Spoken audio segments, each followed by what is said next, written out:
நாலாவது காரணம் எதிரிகள் உடைய கெடுபிடிகள். இந்த நாம் அவசரப்படுவதற்கான இன்னொரு முக்கியமான காரணம் எதிரிகளுடைய கெடுபிடிகள். அதாவது நாளுக்கு நாள் எதிரிகளுடைய கெடுபிடிகள் அதிகரித்த வண்ணம் இருக்கின்றன. இஸ்லாமிய உலகம் எந்த அளவு தூரம் இன்று எதிரிகளால் பாதிக்கப்பட்டு வருகிறது. முஸ்லிம்களுடைய பல பூமிகள் அபகரிக்கப்பட்டிருக்கின்றன. முஸ்லிம்களுக்கு எதிராக அனாவசியமான போர்கள் தொடுக்கப்பட்ட வண்ணம் இருக்கின்றன. முஸ்லிம்களுடைய உயிர்கள் பறிக்கப்படுகின்றன, உடைமைகள் சேதப்படுத்தப்படுகின்றன, வளங்கள் சுரண்டப்படுகின்றன. இவற்றை பார்க்கிற போது பாலஸ்தீனத்தையும் ஆப்கானிஸ்தானையும் ஈராக்கையும் மற்றும் ஒரு இடத்தையும் இன்னும் ஒரு இடத்தையும் பார்க்கிற போது கொதித்து எழுகின்ற ஒரு இயல்பான தன்மையை நாம் பார்க்கிறோம். அது உண்மையில் இயல்பாக நடக்கக்கூடிய ஒன்றும் தான். ஆனால் இது ஆரோக்கியமானது அல்ல. அதாவது எதிரிகளுடைய கடிபிடிகளை கண்டு நிதானம் இழந்து ரியாக்ட் பண்ணுவதானது, அவசரப்பட்டு நாம் இயங்குவதானது நன்மைக்கு பதிலாக தீமையைத்தான் ஏற்படுத்துகிறது என்பதை நாம் கண்டு வருகிறோம். ஆனால் இந்த அவசர போக்கு இயல்பாக பலரிடம் காணப்படும், பல அணிகளிடம் காணப்படுவதற்கான காரணங்கள் ஒன்று எதிரிகளுடைய இந்த அத்துமீறிய அளவு கடந்த இந்த போக்கு. அது பற்றி நான் விரிவாக விளக்க வேண்டிய அவசியம் இருக்காது. அடுத்ததாக எதிரிகளுடைய வியூகங்களை பற்றிய சரியான தெளிவின்மையும் நமது அவசரத்துக்கு இன்னொரு காரணம். எதிரிகள் திட்டமிட்ட அடிப்படையில் மிக கவனமாக, அறிவுபூர்வமாக, விஞ்ஞானபூர்வமாக அனைத்தையும் திட்டமிட்டு இவர்களை வம்புக்கு இழுக்க வேண்டும் என்றால் இதை செய்ய வேண்டும். அவர்கள் திட்டமிட்டு எம்மை வம்புக்கு இழுப்பார்கள். எம்மை ஆவேசப்பட வைப்பதற்கு, ஆத்திரப்பட வைப்பதற்கு, மோசமாக ரியாக்ட் பண்ணுவதற்காக சில வேலைகள் செய்வார்கள். நாம் சில போது அந்த வலையில் சிக்குவது உண்டு. நிறைய நமது யூத் இளைஞர்கள் சிக்குவதுண்டு. திட்டமிட்டு செய்ய வைப்பார்கள். பல போது பல இடங்கள் நடக்கிற நிகழ்வுகளை பார்க்கிற போது உண்மையில் மிகவும் மயக்கமாகவும் குழப்பமாகவும் இருக்கிறது.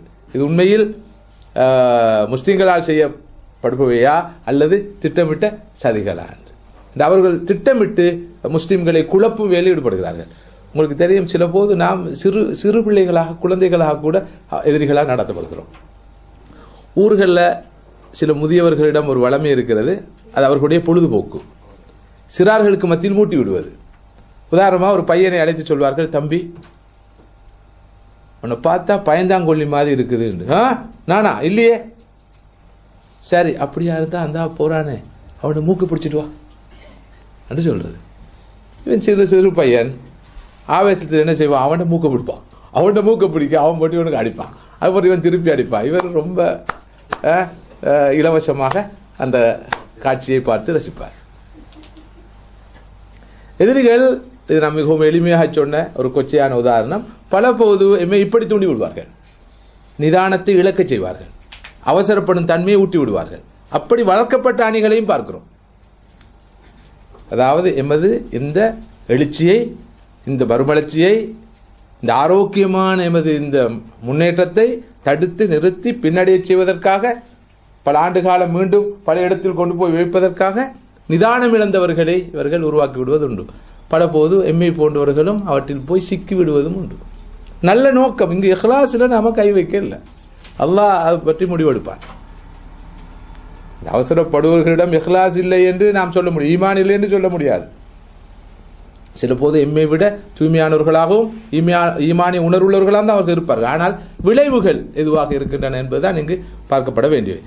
எனவே எதிரிகளுடைய சூட்சுமங்களை பற்றி, வியூகங்களை பற்றி தெரியாமல் இருப்பதும் எமது நிதானம் இழந்த போக்கு காரணம். இதை பற்றி நான் விரிவாக சொல்ல விரும்பவில்லை. அடுத்ததாக, இந்த சமூகத்திலே தீமைகள், கலாச்சார சீரழிவுகள் மலிந்து விட்டன. இவற்றை பார்க்கின்றவர்களும் நிதானம் எடுக்கிறார்கள். எத்தனை பாவங்கள், தீமைகள், சமூக விரோத செயல்கள், கலாச்சார சீரழிவுகள், பண்பாட்டு வீழ்ச்சி, இவற்றை பார்க்கிற போது என்ன நிதானம், என்ன அமைதி. வேகமாக போய் சமூகத்தில் மாற்றத்தை கொண்டு வருவோம், இந்த தீமைகளை ஒழிப்போம், இந்த சமூக கொடுமைகளை ஒழிப்போம் என்ற உணர்வு பிறக்கிறது.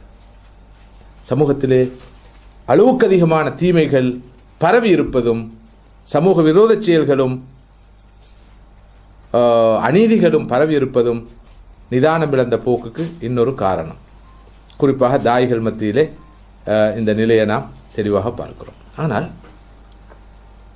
ஸல்லல்லாஹு அலைஹி வஸல்லம் வாழ்க்கைக்கு போய் பார்த்தால் நபி அவர்கள் இந்த எல்லா நிலைமைகளையும் கண்டார்கள். இந்த எல்லா நிலைமைகளுக்கும் எதிர் கொடுத்தார்கள், முகம் கொடுத்தார்கள்.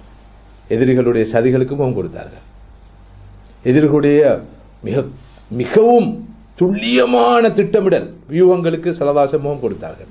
அவர்கள் வாழ்ந்த காலத்திலே இருந்த அனாச்சாரங்களை பற்றியும் அராஜகங்களை பற்றியும் பாவச்செயல்கள் குற்றச்செயல்களை பற்றியும் நான் சொல்லி நீங்கள் அறிய வேண்டிய தேவையில்லை, எல்லாம் இருந்தது. இந்த 21ஆம் நூற்றாண்டு ஜாஹிலியத் அந்த 6ஆம் 7ஆம் நூற்றாண்டிலும் காணப்படத்தான் செய்தது.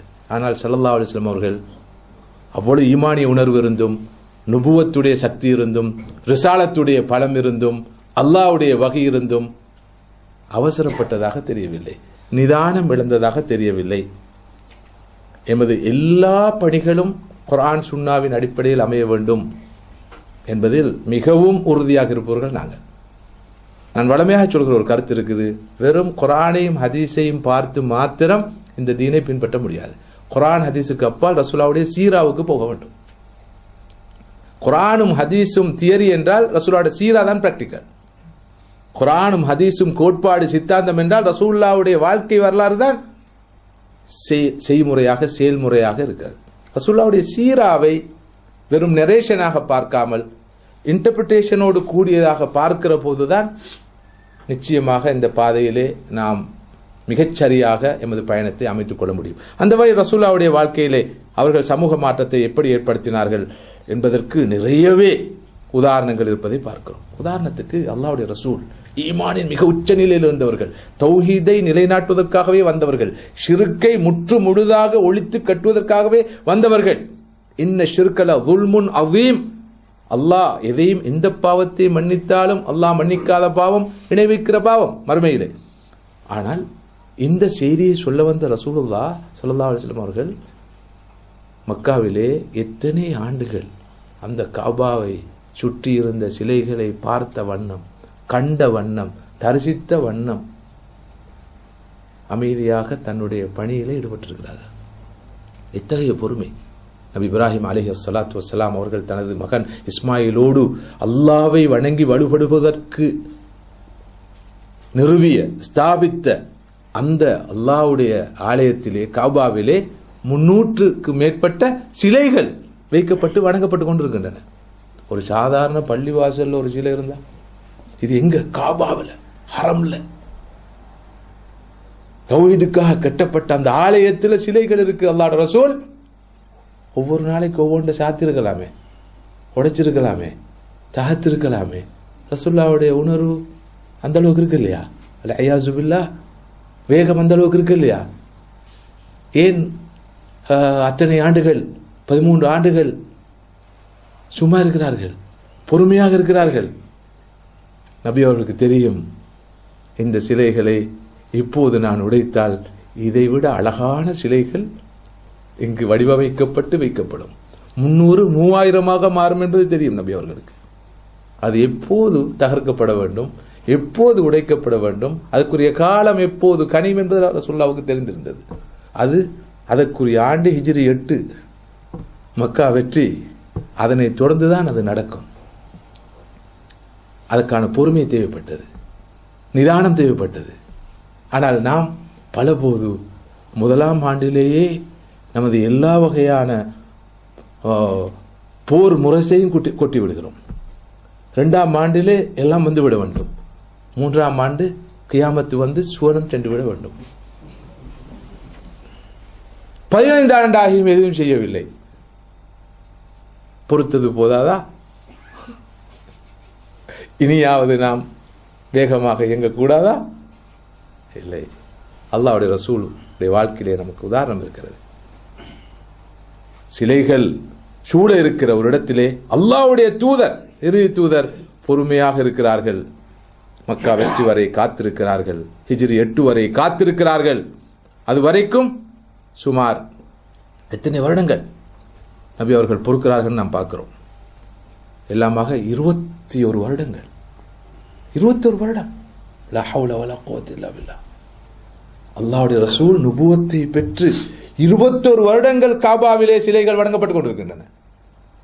நுபுவத்து முடிவதற்கு, நிறைவு பெறுவதற்கு 2 வருடங்கள் இருக்கிற போதுதான்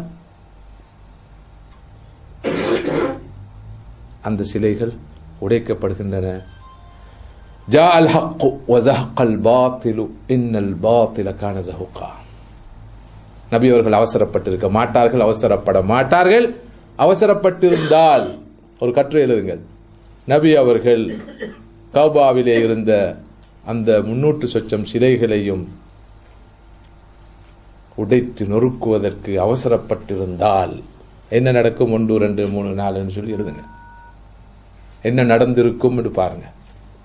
எனவே இந்த நிதானம் இழந்த போக்கு, அவசர போக்கு என்பது ஆரோக்கியமானது அல்ல என்பது மிக தெளிவான விஷயம். இதை விட ஒரு ஆழமான ஒரு ஆதாரத்தை முன்வைக்கலாம் நினைக்கிறேன். ஒரு சந்தர்ப்பத்திலே ஸல்லல்லாஹு அலைஹி வஸல்லம் அவர்கள் ஆயிஷா ரலியல்லாஹு அன்ஹா அவர்களை பார்த்து சொல்கிறார்கள், கவனமாக கேளுங்கள், பாருங்கள், இவர்கள் நபி இப்ராஹிம் அலைஹிஸ்ஸலாம் அவர்கள் எந்த இடத்தில் நின்று கௌபாவை கட்டினார்களோ அந்த பகுதியை விட்டு அல்லவா கௌபாவை இவர்கள் இப்போது கட்டியிருக்கிறார்கள். உண்மையில் இந்த மக்கள் இஸ்லாத்துக்கு புதியவர்கள் என்ற நிலை மாத்திரம் இல்லாமல் இருக்கும் என்றிருந்தால் நான் கௌபாவை உடைத்து இந்த ஹிஜ்ர் இஸ்மாயில் பகுதி உட்பட அந்த பகுதியை உள்ளடக்கி மீண்டும் கௌபாவை மீள் நிர்மாணம் செய்வேன். ஆனால் ஃபித்னா வரும் இப்போது இந்த வேலையை நான் செய்தால். புரிதா? இப்போது நான் இதனை உடைத்து ஹிஜ்ர் இஸ்மாயிலையும் சேர்த்து இதனை நான் கட்டுகிற போது ஒரு ஃபித்னா உருவாகும். அதனால் அது அப்படியே இருந்துவிட்டு போகட்டும் என்று சொல்கிறார்கள்.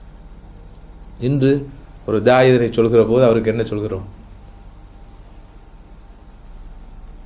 இந்த நிலைப்பாடு இருக்கிற போது நாம் என்ன அதனை எப்படி பார்க்கிறோம்? இதான் உள்ள பிரச்சனை. எனவேதான் நான் சொன்னேன், கண்டிப்பாக சீராவுக்கு போக வேண்டும். இப்ப நபி அவர்களுடைய நிலைப்பாடு என்னென்றால், ஒரு தீமையை தடுக்க போய் அதைவிட மோசமான தீமை ஏற்படும் என்றிருந்தால் அந்த தீமையை அப்போதைக்கு தற்போதைக்கு தடுப்பதில்லை.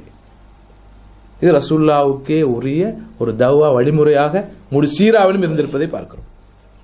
இப்போது காபத்துல்லாவை உடைத்து ஹிஜ்ர் இஸ்மாயில் எல்லாம் உள்வாங்க போனா பெரிய ஒரு பிரச்சனை. யார் இது யோசிக்கிறது? சாதாரண ஒரு மனிதன் அல்ல, அல்லாஹ்வுடைய ரசூல், தலைமைத்துவத்தை பெற்றிருப்பவர்கள் என்று அவருக்கு தெரியும். பிற விளைவு சில நேரம் மோசமாக அமையலாம் என்று.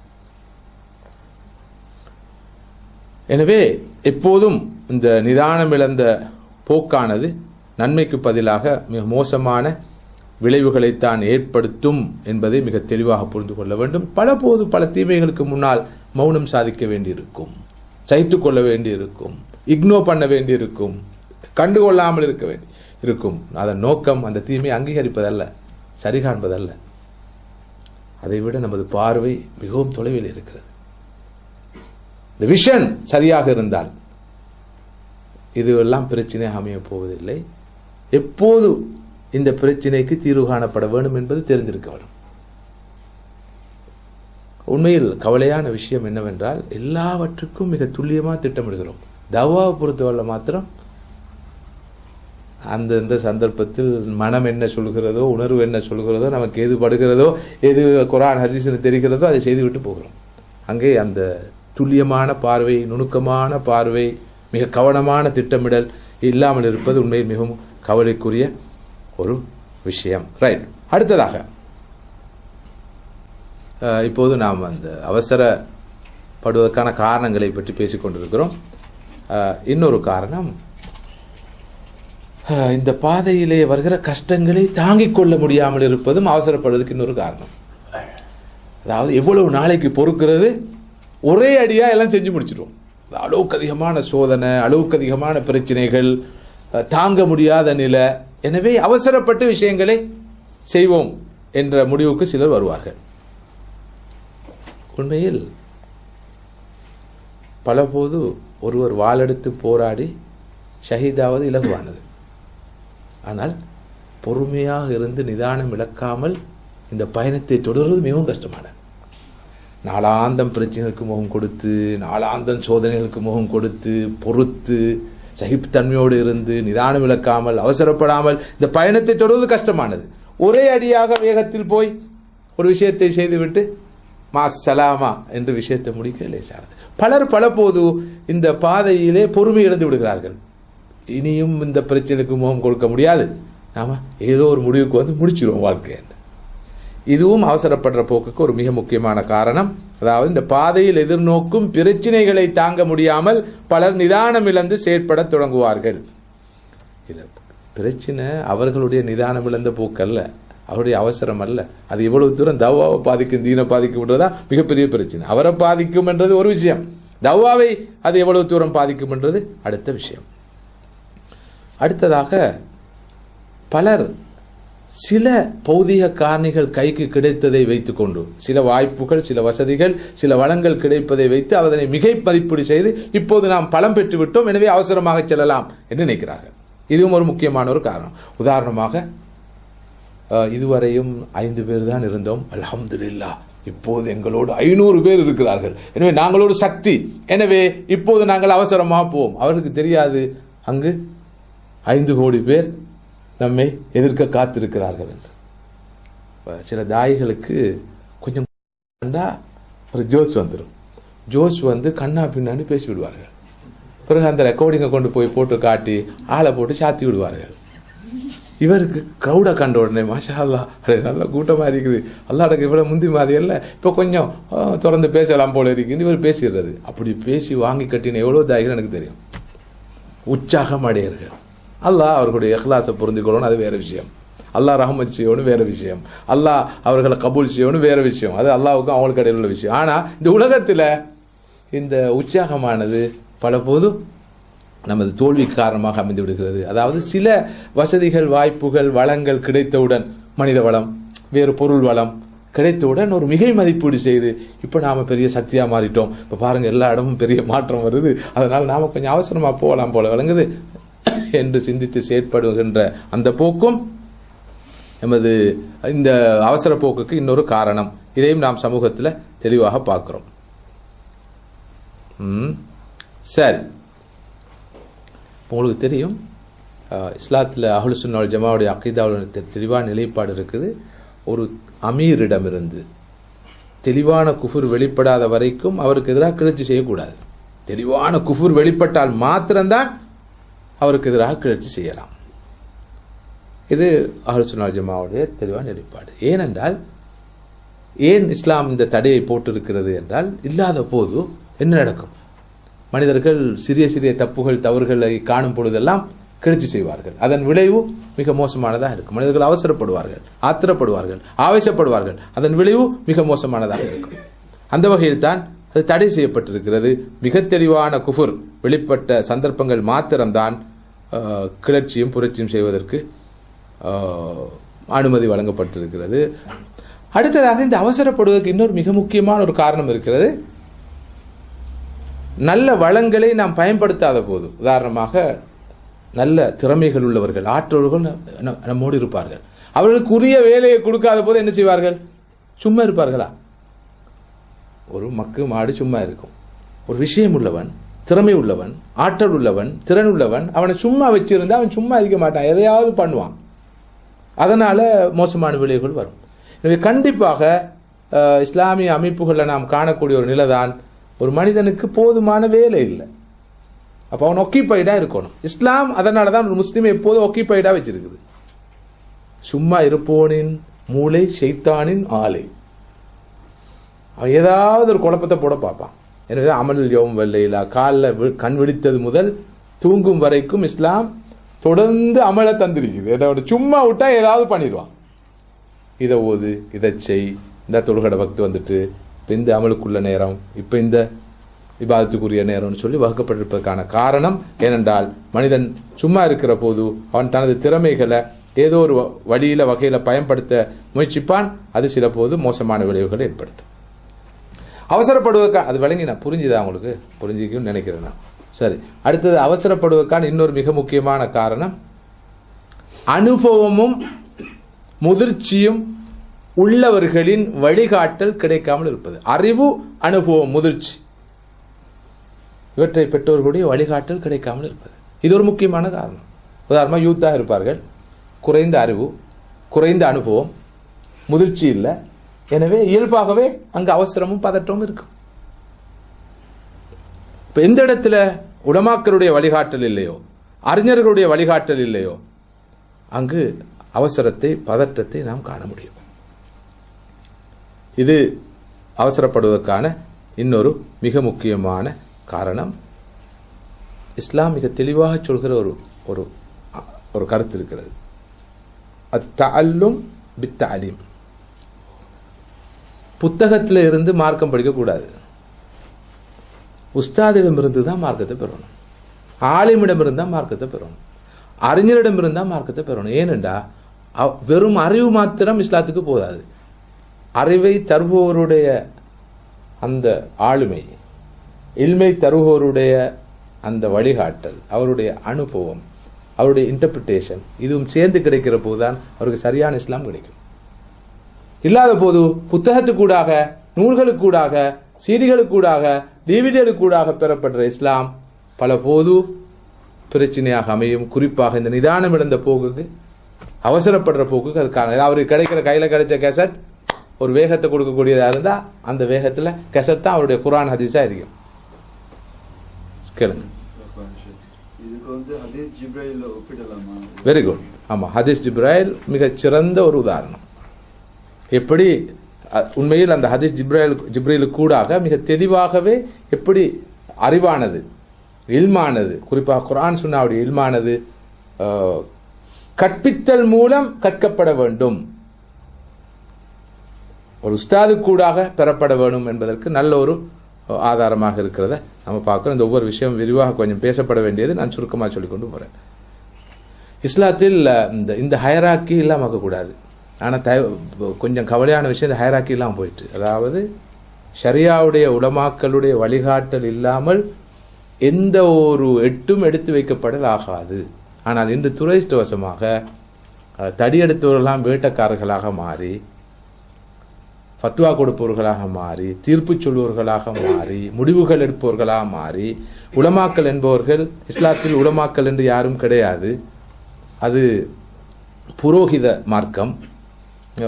சில சகோதரர்கள் அப்படியே புரோகிதர் என்ற சொல்லே பயன்படுத்துகிறார்கள். இஸ்லாத்தில் புரோகிதர்கள் கிடையாது. இந்த மௌலவி கூட்டம், ஆலிம் கூட்டம், ஷேகு கூட்டம் என்பது புரோகிதர் கூட்டம். எனவே அவர்களுக்கு பின்னால் போக வேண்டிய அவசியம் இல்லை. எவரையும் நாம் ஷேக் என்று கூட, ஆலிம் என்று கூட அழைக்க வேண்டிய அவசியம் இல்லை. பேரை சொன்னா போதும். நிறைய உலமாக்களுக்கு பேர் சொல்ற கூட்டம் உருவாக்க, சும்மா நிறைய பேரை சொல்றது. அஹமது அப்படின்னு. எந்த அஹமது? அந்த மദ്രஸால ஓதினாரே அந்த அஹமது, அவரை சொல்றீங்களா?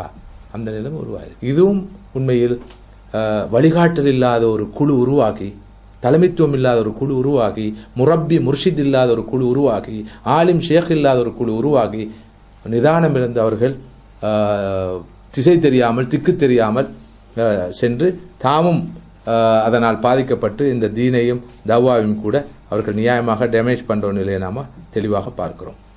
அடுத்ததாக இந்த அவசர போக்குக்கான இன்னொரு காரணம் பிரபஞ்ச நியதிகளை பற்றி புரிந்து கொள்ளாமல் இருப்பது.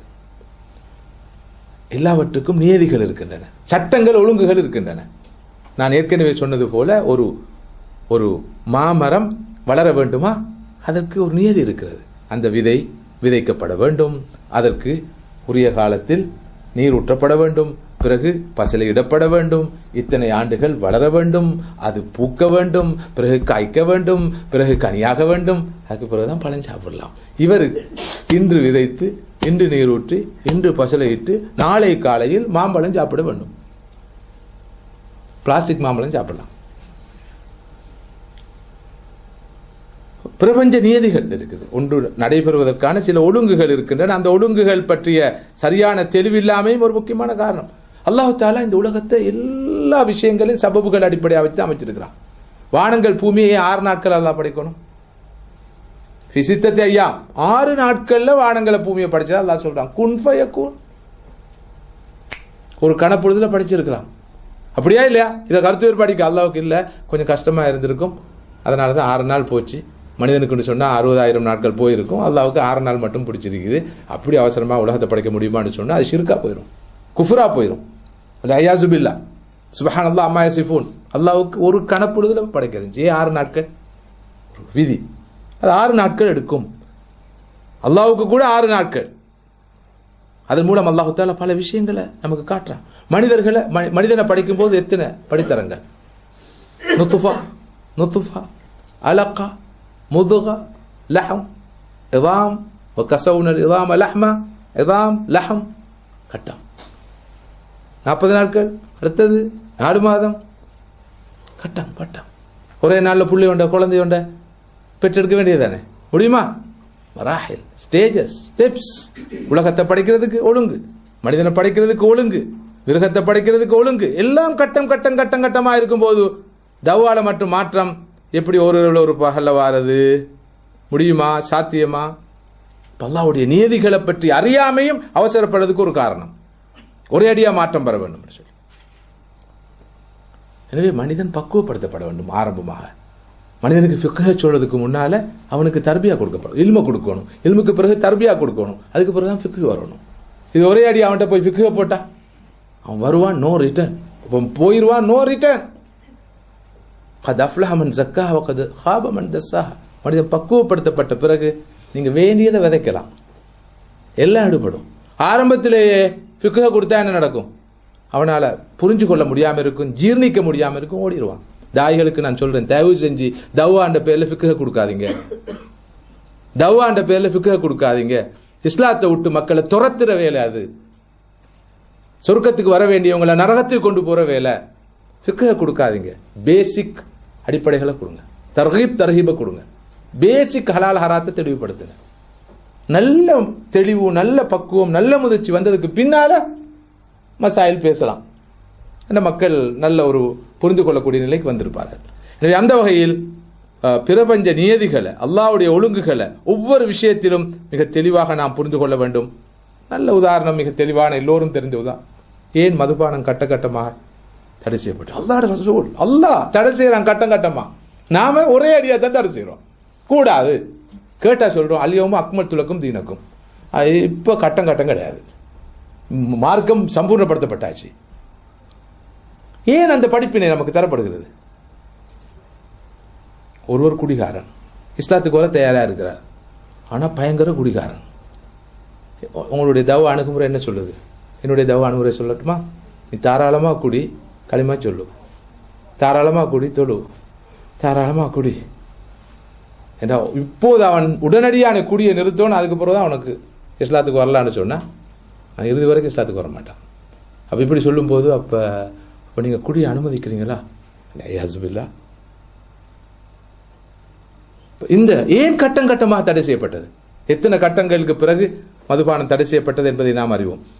எனவே அவசரப்படுவது உண்மையில் பிரபஞ்ச நியதிகளையும் ஷரியாவுடைய நியதிகளையும் நாம் அறிந்து கொள்ளாமைதான் என்பதை தெளிவாக புரிந்து கொள்றோம். அடுத்ததாக நாம் தவ்வாவிலும் சரி, நமது ஆன்மீக வாழ்க்கையிலும் சரி அவசரப்படுவதற்கான இன்னொரு மிக முக்கியமான காரணம், ஒரு முஸ்லிம் என்ற வகையில் எமது இலட்சியத்தை சரியாக புரிந்து கொள்ளாமல் இருப்பது. எமது லட்சியம் எல்லோரையும் மாற்றுவதல்ல. எமது லட்சியம் அல்லாஹ்வுடைய திருப்தி அடைஞ்சு சொர்க்கத்துக்கு போறது. அதற்காக அல்லாஹ் நம்மிடம் வேண்டுகிறான், இந்த பணியில் ஈடுபடுங்க. அந்த பண்ண நாம் ஈடுபடுவோம். சில போது நல்ல விளைவு வரும், சில போது விளைவு வராமல் இருக்கும், உடனடியாக வரும், தாமதமாக வரும், வராமலே இருக்கும். அதை பத்தி கவலை இல்லை. அல்லாஹ் மறுமையில ஒரு நாளும் கேட்க போறது இல்லை, நீ என்ன மாற்றத்தை ஏற்படுத்தினாய். அல்லாஹ் கேட்க போறது பணியை செய்தாயா இல்லையா. அப்படி அல்லாஹ் மாற்றத்தை கேட்டான்டா, நூஹ் அலைஹிஸ்ஸலாத்துக்கு என்ன நடக்கும்? 950 வருஷம் தவ்வா செஞ்ச நூஹ் அலைஹிஸ்ஸலாம் அவர்களுக்கு என்ன நடக்கும்? அவருடைய தவ்வா தோல்வியில் முடிந்ததா? இல்லை. அல்லாஹு தாலா எமது முயற்சியை பற்றி தான் கேட்பானே தவிர ஒரு நாளும் விளைவுகளை பற்றி கேட்க போவதில்லை என்ற காரணத்தினால் இந்த உண்மையை புரிஞ்சு கொள்ளணும். பலர் என்ன நினைக்கிறாங்கடா, எப்படியாவது மாற்றத்தை ஏற்படுத்திடணும். இல்ல, எப்படியாவதல்ல, இப்படித்தான் மாற்றத்தை ஏற்படுத்த வேணும். அந்த மாற்றம் இப்படி தான் வர வேண்டும். வந்தால் சரி, வரவில்லை என்பதற்காக எப்படியாவது இந்த மாற்றத்தை கொண்டு வரணும் என்ற தேவை நமக்கு கிடையவே கிடையாது. கடைசி வரைக்கும் என்னுடைய முயற்சியால் ஒருவர் தான் மாறினாரா? பிரச்சனை இல்லை. 1000 பேர் மாறினார்களா? பிரச்சனை இல்லை. ஒருவரும் மாறலையா? பிரச்சனை இல்லை. எது பிரச்சனை? நான் என்னுடைய பணியை செய்தேனா இல்லையா என்பதுதான் பிரச்சனை. இப்ப பலர் அவசரப்படுவதற்கு என்ன காரணம்? 15 வருடங்கள் செஞ்சும் ஒன்னும் சாதிக்கலையே, எனவே நாம அவசரமா போவோம். நிறைய பேரை மாற்றத்துக்கான முயற்சியில் ஈடுபடும். இயல்பாக இது வரக்கூடியதுதான். ஆனால் அதுக்காக நிதானம் இழக்கக்கூடாது, அவசரப்படக்கூடாது. மாற்றம் வர வேண்டும் என்பதற்காக உறுதியோடு உழைக்க வேண்டும். ஆனால் அதற்காக நிதானம் இழந்தால் நாம் எமது நோக்கத்தை சரியாக புரிந்து கொள்ளாதவர்கள் என்பதை காட்டும். அடுத்ததாக, எனவே சொல்ல வந்த விஷயம் என்ன? அவசரப்படுவதற்கான காரணங்களில் ஒன்று எமது உண்மையான இறுதி இலக்கை நாம் சரியாக புரிந்து கொள்ளாமல் இருப்பது. அல்லாஹ் நமது முயற்சியை பற்றி விசாரிப்பானே தவிர நமது முயற்சியின் விளைவுகளை பற்றி விசாரிக்க மாட்டான். முயற்சியை பற்றி விசாரிப்பான், அது சரியாக நடந்தா என்பதை பார்ப்பான். விளைவுகளை பற்றி கேட்க போறது இல்லை. அது பாசிட்டிவா அமைஞ்சாலும் நெகட்டிவா அமைஞ்சாலும் பிரச்சனை இல்லை. பாசிட்டிவா அமைஞ்சா சந்தோஷம்தான், நெகட்டிவா அமைஞ்சா நம்ம கவலைப்பட வேண்டிய அவசியம் இல்லை. அல்லாஹ் யாருடைய கரங்கள்ல மாற்றத்தை கொண்டு வருவான் என்பது அவனுக்கு தெரிஞ்ச விஷயம். அது என்னுடைய கரத்துல தான் நடக்கணும், ஏண்ட காலத்துல தான் நடக்கணும், ஏண்ட ஆயுள்ல நடக்கணும், நான் எல்லாம் கண்ணால பார்த்துட்டு தான் போகணும் என்று சிந்திப்பது பிழையானது. அடுத்ததாக, பாவிகளோடு, பொய்யர்களோடு, இந்த தீனை ஏற்காதவர்களோடு அல்லாஹ் எப்படி நடந்து கொள்வான் என்ற அந்த உண்மை புரியப்படாமல் இருப்பதும் அவசரப்படுவதற்கான இன்னொரு காரணம். நான் என்ன நினைக்கிறோன்னு சொன்னா, பாருங்க அல்லாஹ்வுடைய எதிரிகள் இந்த அட்டகாசத்தை, இந்த நிராகரிப்பாளர்களுடைய அட்டகாசத்தை, இந்த பாவிகளுடைய அட்டகாசத்தை, ஒன்று நடக்குது இல்லையே, பாருங்க இவன் என்னெல்லாம் பண்றானோ, இவன் இன்றைக்கு உலகத்தை நடக்க நிலைமையை பார்த்து இவனுக்கு ஒரு பாடம் படிப்பிக்கிறது இல்லையா? அல்லாஹ் சுப்ஹானஹு வ தஆலா எப்படி பாவிகளோடு நடந்து கொள்வான், அநியாயக்காரர்களோடு நடந்து கொள்வான், தன்னை பொய்ப்பரோடு நடந்து கொள்வான் என்ற உண்மை புரிந்திருந்தால் நமக்கு இந்த பதட்டம் வராது. அல்லாஹ்வுடைய நிலைப்பாடு என்ன? வக்கீதுன கைதா வ அகீது கைதா, அவர்களும் சூழ்ச்சி செய்கிறார்கள், நானும் சூழ்ச்சி செய்கிறேன். ஃபமஹிலில் காஃபிரீன அம்ஹில்ஹும் ருவைதா, அவர்களுக்கு அவகாசம் கொடுங்க. வயம்குரூன யம்குருல்லாஹ் வல்லாஹு கைருல் மாக்கிரீன்.